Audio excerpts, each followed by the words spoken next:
Thank you.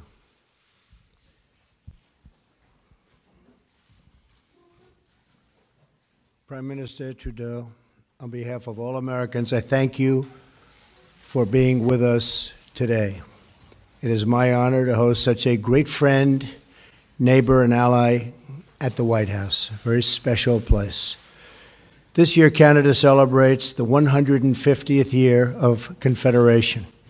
For Americans, this is one of the many milestones in our friendship, and we look forward, very much forward, I must say, to many more to come. Our two nations share much more than a border. We share the same values, we share the love, and a truly great love of freedom, and we share a collective defense. American and Canadian troops have gone to battle together, fought wars together, and forged the special bonds that come when two nations have shed their blood together, which we have. In these dangerous times, it is more important than ever that we continue to strengthen our vital alliance. The United States is deeply grateful for Canada's contribution to the counter-ISIS effort. Thank you.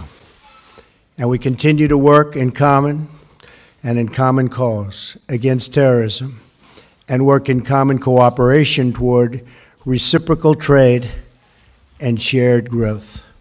We understand that both of our countries are stronger when we join forces in matters of international commerce. Having more jobs and trade right here in North America is better for both the United States and is also much better for Canada. We should coordinate closely, and we will coordinate closely to protect jobs in our hemisphere and keep wealth on our continent and to keep everyone safe. Prime Minister, I pledge to work with you in pursuit of our many shared interests. This includes a stronger trading relationship between the United States and Canada. It includes safe, efficient, and responsible cross-border travel and migration. And it includes close partnership on domestic and international security. America is deeply fortunate to have a neighbor like Canada. We have before us the opportunity to build even more bridges, and bridges of cooperation, and bridges of commerce.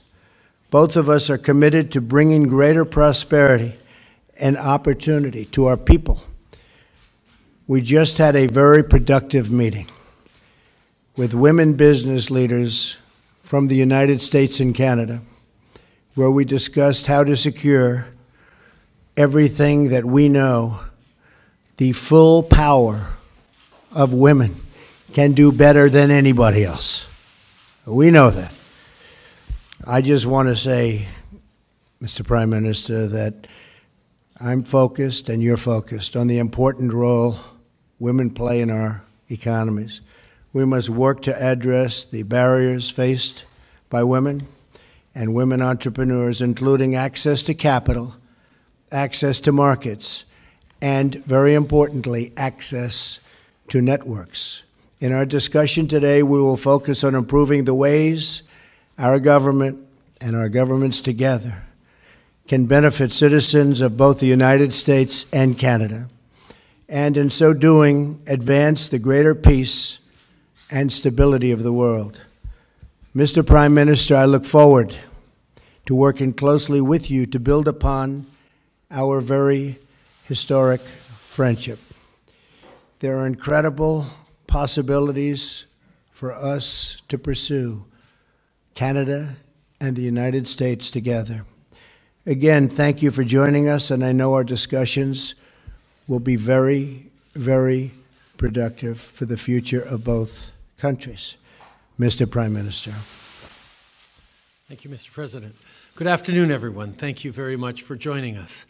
I'd first like to start by extending my sincere thanks to President Trump for inviting me down to Washington Any day I get to visit our southern neighbors is a good day in my books, particularly when it's so nice and warm compared to what it is back home. We are suffering under a significant winter storm that's hitting our Atlantic provinces particularly harsh, so I just want to send everyone back at home my thoughts as they shovel out and impress on everyone to stay safe. Le président et moi avons eu une première... The President and myself have had a very productive first meeting today. We had the opportunity to get to know one another better, and more importantly, we had the opportunity to talk about the unique relationship between Canada and the United States. Citizens on both sides of the 49th parallel have understood that the bond between our nations is a special one. No other neighbors in the entire world are as fundamentally linked as we are. We've fought in conflict zones together, negotiated environmental treaties together, including 1991's historic air quality agreement, and we've entered into groundbreaking economic partnerships that have created good jobs for both of our peoples. Canadians and Americans alike share a common history, as well as people-to-people ties that make us completely and totally integrated. Our workers are connected by trade, transportation, and cross-border commerce. Our communities rely on each other for security, stability, and economic prosperity. Our families have long lived together and worked together. We know that more often than not, our victories are shared. And just as we celebrate together, so too do we suffer loss and heartbreak together. Through it all, the foundational pillar on which our relationship is built is one of mutual respect. And that's a good thing, because as we know, relationships between neighbors are pretty complex, and we won't always agree on everything. But because of our deep, abiding respect for one another, we're able to successfully navigate those complexities and still remain the closest of allies and friends. Make no mistake, at the end of the day, Canada and the US will always remain each other's most essential partner. And today's conversations have served to reinforce how important that is for both Canadians and Americans. As we know, 35 US states list Canada as their largest export market, and our economies benefit from the over $2 billion in two-way trade that takes place every single day. Millions of good middle-class jobs on both sides of the border depend on this crucial partnership. Maintaining strong economic ties is vital to our mutual success, and we're going to continue to work closely together over the coming years so that Canadian and American families can get ahead. Comme nous le savons, le Canada représente le plus grand... As we know, 35 U.S. states list Canada as their largest export market, and our economies benefit from the over $2 billion in two-way trade that takes place every single day. Millions of good middle-class jobs on both sides of the border depend on this crucial partnership. Maintaining strong economic ties is vital to our mutual success, and we're going to continue to work closely together over the coming years so that Canadian and American families can get ahead. That President Trump and I discussed today. At the end of the day, the President and I share a common goal. We both want to make sure that hard-working folks can go to work at a good job, put food on the table for their families, and save up to take a vacation every once in a while. That's what we're trying to do here. Today, we reiterated that our nations are committed to collaborating on energy infrastructure projects that will create jobs while respecting the environment. And as we know, investing in infrastructure is a great way to create the kind of economic growth that our countries so desperately need. In that same vein, we know that ensuring equal opportunities for women in the workforce is essential for growing the economy and maintaining American and Canadian competitiveness on the world stage. As such, the President and I have agreed to the creation of the Canada-United States Council for Advancement of Women Entrepreneurs and Business Leaders. This initiative is more than just about dollars and cents. This is about ensuring that women have access to the same opportunities as men and prioritizing the support and empowerment of women who are senior business leaders and entrepreneurs. In doing so, we'll grow the Canadian and American economies and help our businesses prosper. Et finalement, le président Trump et moi. Finally, President Trump and myself have agreed to work together to fight against the traffic of opioids across our border. The rise of illegal use of opioids in our society is nothing less than a tragedy. We will do everything we can to ensure the safety of Canadians and Americans. Ladies and gentlemen, President Trump, I know that if our countries continue to work together, our people will greatly benefit from this cooperation. Time and again, that in order to tackle our most pressing issues, both foreign and domestic, we must work with our closest allies, learn from each other, and stand in solidarity as a united voice.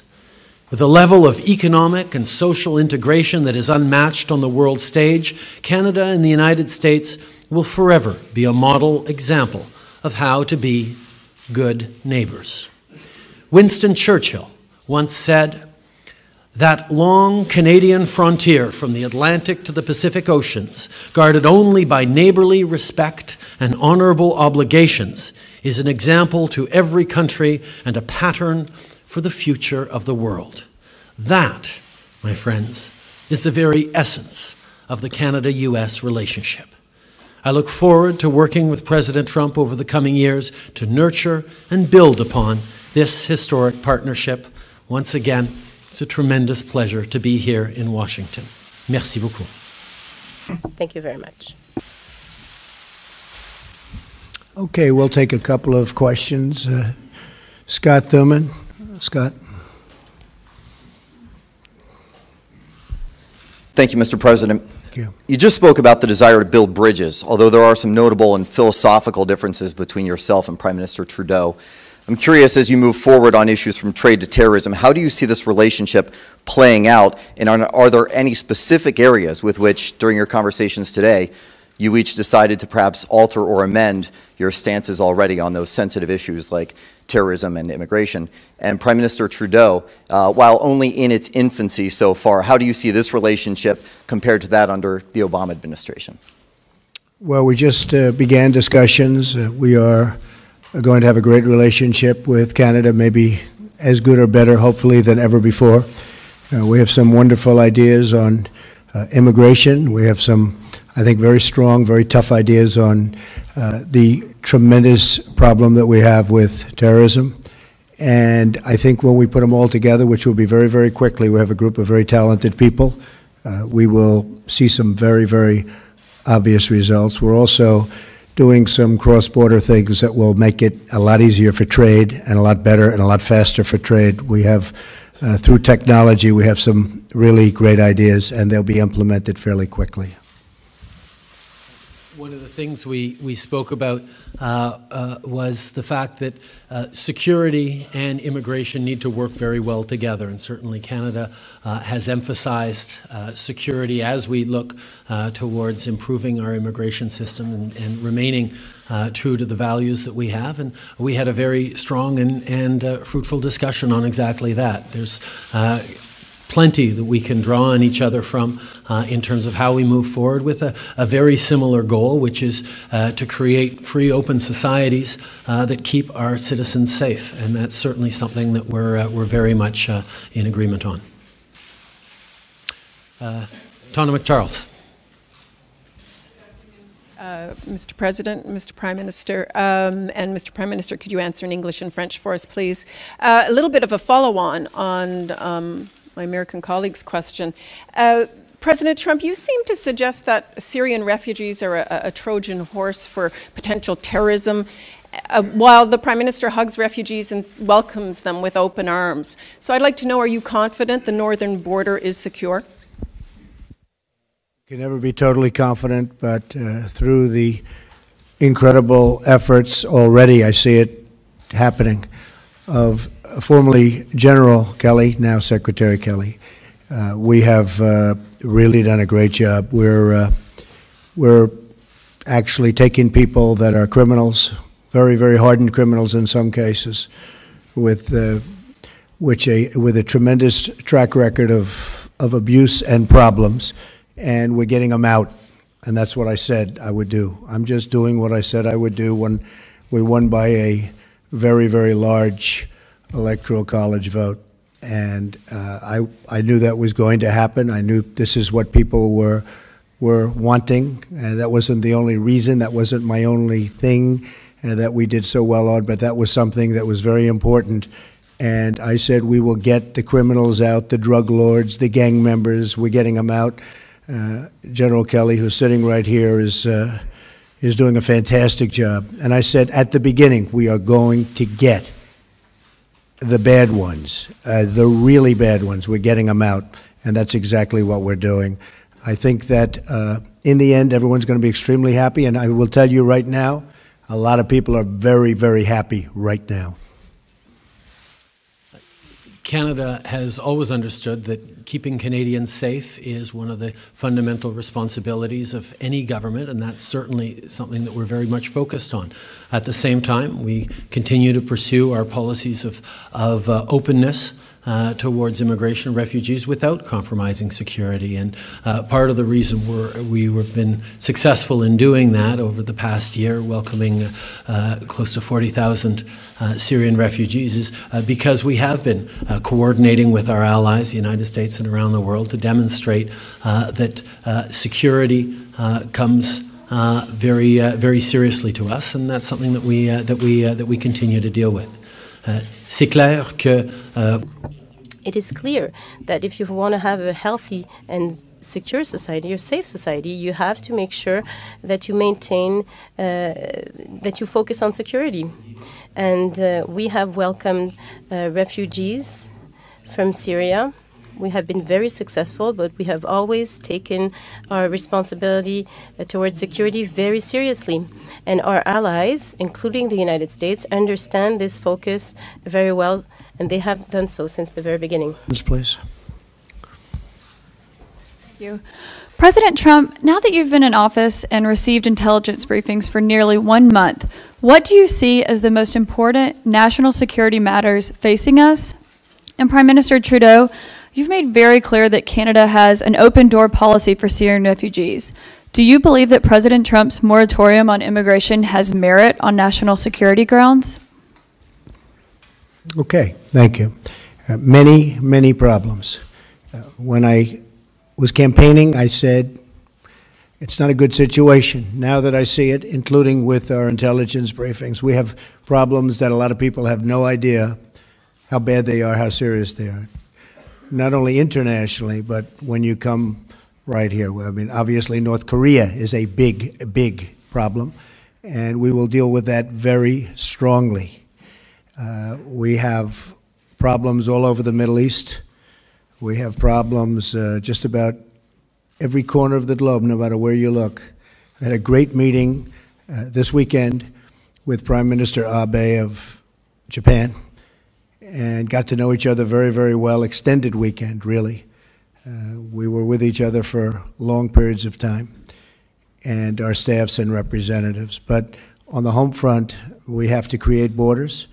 We have to let people that can love our country in, and I want to do that. We want to have a big, beautiful, open door, and we want people to come in and come in our country. But we cannot let the wrong people in, and I will not allow that to happen during this administration. And people, the citizens of our country, want that, and that's their attitude too, I will tell you. We are getting such praise for our stance, and it's a stance of common sense.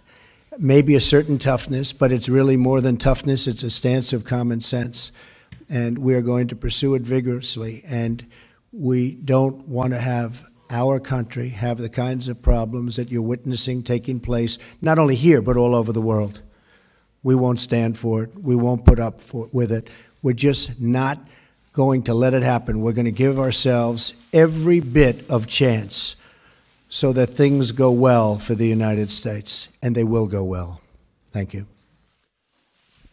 Canada and the United States have been neighbors a long time, and Canadians and Americans have stood together, worked together at home and around the world. We fought and died together in battlefields in World War I, and World War II, in Korea, in Afghanistan. But there have been times where we have differed in our approaches, and that's always been done firmly and respectfully. The last thing Canadians expect is for me to come down and lecture another country on how they choose to govern themselves. My role and our responsibility is to continue to govern in such a way that reflects Canadians' approach and be a positive example in the world. Okay. Richard Latendresse. Richard Latendresse. Thank you, Mr. Prime Minister. Well, ask my question in French first, and then for you, I'll ask it again in English. Monsieur le Premier ministre. Mr. Prime Minister, I heard you correctly. You said that Canadian businesses, Canadian workers are concerned for their businesses and for their work and jobs concerning the renegotiation of NAFTA. So what guarantees did you get from this government that we will keep our jobs and our businesses in the renegotiation of NAFTA? Mr. President. Again, during the last 3 months, you have denounced NAFTA. You have talked over and over about the Mexican portion of the agreement, very little about the Canadian one. My questions in two short part is Canada a fair trader? And when you talk about changes to NAFTA concerning Canada, are you talking about big changes or small changes? Thank you. D'abord, Richard, merci. First of all, Richard, thank you for your question. It is a real concern for many Canadians because we know that our economy is very dependent on our bonds, our relationship with the United States. Goods and services do cross the border each way every single day, and this means a lot of millions of jobs for Canadians and good jobs for Canadians. So we are always focusing on these jobs, but there are also good jobs, millions of jobs in the United States that depend on those relationships between our two countries. So when we sit down, as we did today, and as our teams will be doing in the weeks and months to come, we will be talking about how we can continue to create good jobs for our citizens on both sides of the border. And during this exercise, we continue to understand that we have to allow this free flow of goods and services, and we have to be aware of the integration of our economies, which is extremely positive for both our countries. And this is the focus that we will have in the coming weeks and months to come. Aware of the fact that much of our economy depends on good working relationships with the United States, good integration with the American economy, and the fact is millions of good jobs on both sides of the border depend on the smooth and easy flow of goods and services and people back and forth across our border. Both President Trump and I got elected on commitments to support the middle class, to work hard for people who need a real shot at success. And we know that by working together, by ensuring the continued effective integration of our two economies, we are going to be creating greater opportunities for middle-class Canadians and Americans now and well into the future. I agree with that 100%. We have a very outstanding trade relationship with Canada. We'll be tweaking it. We'll be doing certain things that are going to benefit both of our countries. It's a much less severe situation than what's taken place on the southern border. On the southern border, for many, many years, the transaction was not fair to the United States. It was an extremely unfair transaction. We're going to work with Mexico. We're going to make it a fair deal for both parties. I think that we're going to get along very well with Mexico. They understand and we understand.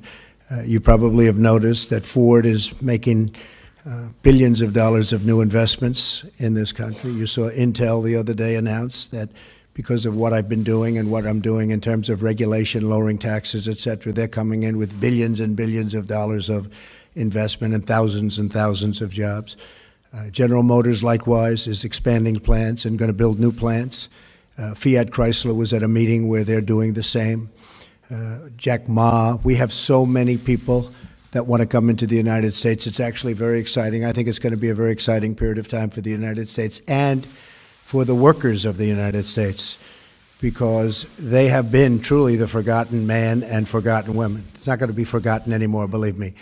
So our relationship with Canada is outstanding, and we're going to work together to make it even better. And as far as the southern border is concerned, we're going to get that worked out. We're going to make it fair, but we are going to make it so that everybody is happy. It's very important to me. Thank you. Thank you very much. Thank you, ladies and gentlemen. Thank you very much.